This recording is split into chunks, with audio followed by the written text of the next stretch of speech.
Mars क्या है? दो धारी तलवार की तरह होती है जो तेज हो सकता है और इसका प्रहार जो है बहुत ही तीखा। तो इसे समझना चाहिए। काल पुरुष की कुंडली में मार्स जो ट्रांजिट हुए हैं द्वितीय भाव में मेष राशि के। तो यहाँ मैं डॉक्टर कीर्ति बेंडवाल आपका वास्तु और चैनल में आप सभी का स्वागत करती हूँ और उन 12 राशियों की हम बात करेंगे जुलाई में मार्स का किस तरह से सभी राशियों पे प्रभाव होने वाला है। सर्वप्रथम बात करते हैं हम मेष राशि की, और मेष राशि है मंगल की ही राशि, जिसमें फायर तो होता ही है, एनर्जी और करेज भी होता है, जो किसी भी कार्य को बिना डरे बिना निडरता के साथ में आगे लेकर जा सकता है। पर यही मंगल है मेष राशि के द्वितीय भाव में विद्यमान। तो यहाँ पर जो भी मेष राशि के व्यक्ति हैं उन्हें इस बात का जरूर ध्यान देना चाहिए घर परिवार में किस तरह से वाणी पर आपको नियंत्रण रखना है, क्योंकि आपके एंगर इश्यू में बोले गए शब्द हमेशा सही भावनाएं तो रखते हैं, पर घर परिवार में यही बात को तूल दिया जा सकता है।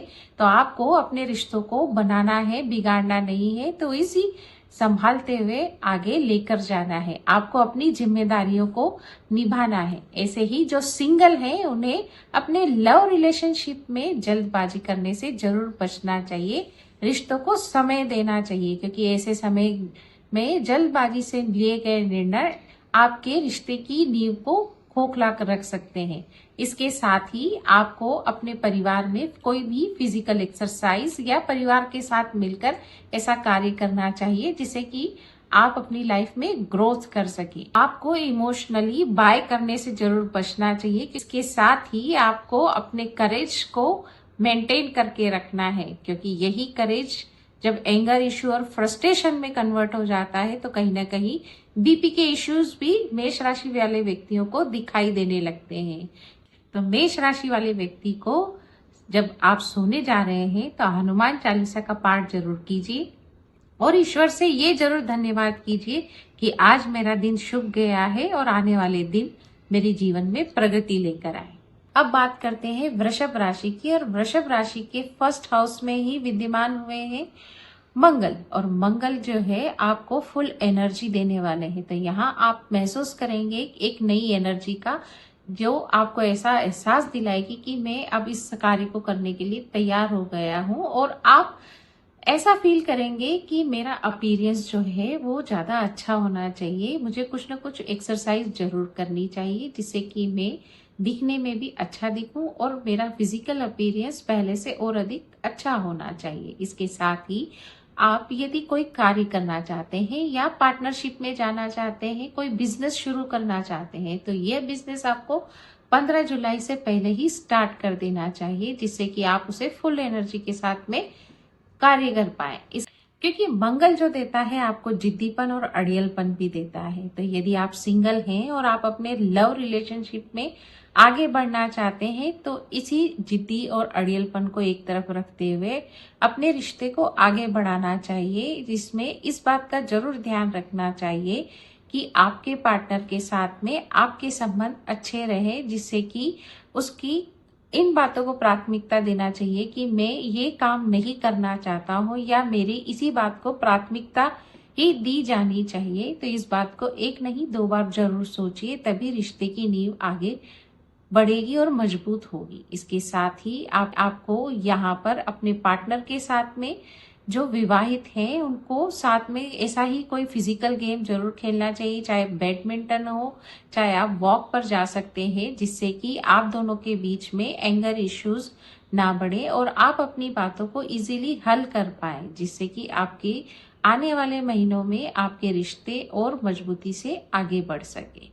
इसके साथ ही एज ए रेमेडी यदि आप मिलकर कोई एक्सरसाइज करते हैं और पसीना आपका निकलता है तो कहीं ना कहीं आपका मंगल शांत होता है, और यहाँ आप मंदिर में कोई मीठा फल या कोई सफेद मिठाई जरूर दान कर आ सकते हैं।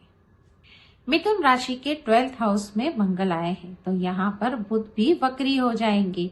मिथुन राशि है बड़ी बुद्धिमान राशि, बड़ी इंटेलेक्ट ही राशि है, पर यहाँ आपको ओवर थिंकिंग से इस महीने जरूर बचना चाहिए और आपको ऐसा लग सकता है कि क्या मैं ये काम सही कर रहा हूँ, आप अपना सेल्फ असेसमेंट जरूर कीजिए। इसके साथ ही आपको यदि आप कोई काम करना चाहते हैं तो उसे जरूर डायरी में लिखिए। छोटी छोटी बातों को इग्नोर कीजिए।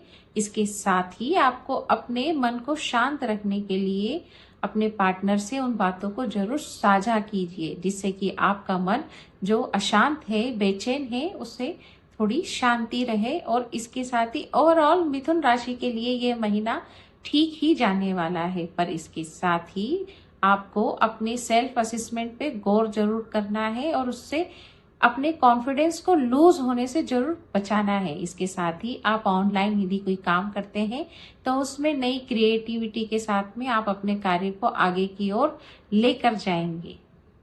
मिथुन राशि के लिए इस महीने तुलसी जी के पौधे में शनिवार के दिन घी का दीपक जरूर जलाइए, जिससे कि आप शांत रहें।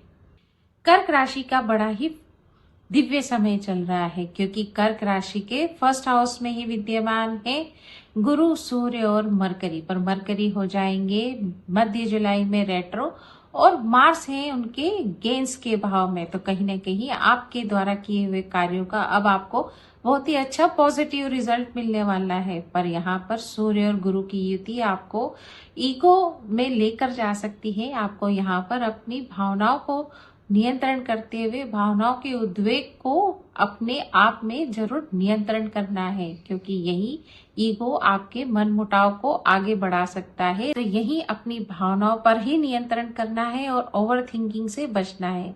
पर इसके साथ ही आपको अपने रिश्तों पर पूरा ध्यान देना है, चाहे पार्टनरशिप हो चाहे लव रिलेशनशिप हो। पर यहाँ आप आपकी लार्ज नेटवर्किंग पर बहुत ही अच्छा फोकस करने वाले हैं, उसे बढ़ाने वाले हैं। पर हो सकता है कि आपको आपके बड़े एल्डर ब्रदर के साथ में या फिर बड़े बुजुर्गों के साथ कुछ मन मुटाव हो सकता है, तो उस पर अपने ईगो को आगे नहीं आने देना चाहिए और बातों को इग्नोर करते हुए लाइफ को आगे की ओर लेकर जाना चाहिए। कर्क राशि के लिए ये उपाय बड़ा ही सार्थक रहने वाला है। सोमवार के दिन गाय के कच्चे दूध के साथ शिवलिंग पर जाकर जल अभिषेक तो जरूर करना ही है। इसके साथ ही 108 बार ओम नमः शिवाय का जाप जरूर करें। कर्क राशि के लिए ये उपाय बड़ा ही ऐसे ही आगे बात करेंगे हम सिंह राशि की। सिंह राशि के लिए ये महीना बड़ा ही अच्छा रहने वाला है, क्योंकि कर्म भाव में आ गए हैं मंगल। तो भाग्येश आए हैं आपके कर्म स्थान पे, तो यहाँ आपको अपने भाग्य का पूर्ण सपोर्ट मिलने वाला है। और अब आपको अपने बॉस से तो एप्रिसिएशन मिल ही जाएगा, पर इसके साथ ही आपको अपने कार्यों में एक नई एनर्जी, नए जोश के साथ आप जो अभी तक सोच रहे थे कि मैं इसे इस तरह से करूंगा, अब आप उसे अच्छे तरीके से कर ले जाएंगे। पर इसके साथ ही जुपिटर, सूर्य और मरकरी भी आ गए हैं आपके 12th हाउस में। तो अभी तक आप जो बहुत अधिक खर्चों से परेशान हो रहे थे, उन खर्चों को भी आप अब कंट्रोल करके ले जाएंगे। पर इसके साथ ही बुध वक्री हो जाएंगे, तो आपको आपकी वाणी पर जरूर संयम रखना है। और केतु भी विद्यमान है आपके 1st हाउस में, और शनि की ढैया भी चल रही है। तो कहीं ना कहीं आपको अपनी वाणी के द्वारा ही घर परिवार में शांति बनाए रखना है, अपने गुस्से पर नियंत्रण रखना है। क्योंकि सिंह राशि है प्राइड की राशि, और कब ये प्राइड की जो है ईगो में कन्वर्ट हो जाएगा ये आपको ज्ञात नहीं होता है, और उसी से घर परिवार का आप माहौल अशांति में कन्वर्ट कर सकते हैं। तो यहीं पर आपको ध्यान देना है। और कहीं ना कहीं जो सन है आपके 12th हाउस में विद्यमान है, तो आपकी इम्यूनिटी कहीं ना कहीं कमजोर होती हुई दिखाई देती है। तो यदि आपको कभी लगता है कि मुझे ये मेडिकल चेकअप करा लेना चाहिए या आपको किसी डॉक्टर की सलाह ले लेनी चाहिए, तो उस पर पूरा फोकस करते हुए समय है डॉक्टर को दिखा लेने का। इसके साथ ही आपको इस महीने जुलाई का माह है, आपकी इम्यूनिटी को इम्प्रूव करने के लिए ये रेमेडी जरूर करनी चाहिए। सूर्य देव को प्रातःकाल जरूर जल चढ़ाएं। कन्या लग्न के लिए जुलाई का महीना किस तरह से रहने वाला है कि वीनस केतु आपके हैं 12th हाउस में, और यदि आप विदेश जाना चाहते हैं तो विदेशी यात्राओं में आपको बहस करने से जरूर बचना चाहिए। इसके साथ ही मंगल जो है आपके भाग्य भाव में विद्यमान आए हुए हैं, तो यहाँ पर आपको आपके भाग्य का साथ तो मिलेगा ही सही, पर बुध भी वक्री हो जाएंगे। तो यहाँ पर बुध के वक्री होने के कारण आपको अपने बॉस, कलीग के साथ में बात करते हुए उन बातों पर ध्यान देना चाहिए जिससे कि किसी बात में मनमुटाव ना हो या कोई आप काम करना चाहते हैं उसमें मिसअंडरस्टैंडिंग ना पैदा हो। इसके साथ ही कन्या जो राशि जो है वो परफेक्शन की राशि है, तो यहाँ पर अपने पार्टनर या आपकी शादी हो चुकी है तो आपको अपने पार्टनर के साथ में छोटी छोटी बातों से बहस करने से बचना चाहिए, मन मुटाव करने से बचना चाहिए, जिससे कि आप ओवर थिंकिंग की ओर अग्रसर न हो। इसके साथ ही यदि आप जॉब स्विच करना चाहते हैं तो 15 जुलाई से पहले करना चाहिए या फिर उसे थोड़ा और अधिक समय देना चाहिए जिससे कि आप बाद में जॉब स्विच कर सके। इसके साथ ही यदि आप बिजनेस करना चाहते हैं तो अभी आपको थोड़ा और इंतजार करना चाहिए। इसके साथ ही आपको ये महीना है गणेश जी की आराधना करने का, जिससे कि आपका मन शांत रहे और आप अपनी वाणी का सही तरह से उपयोग कर सके।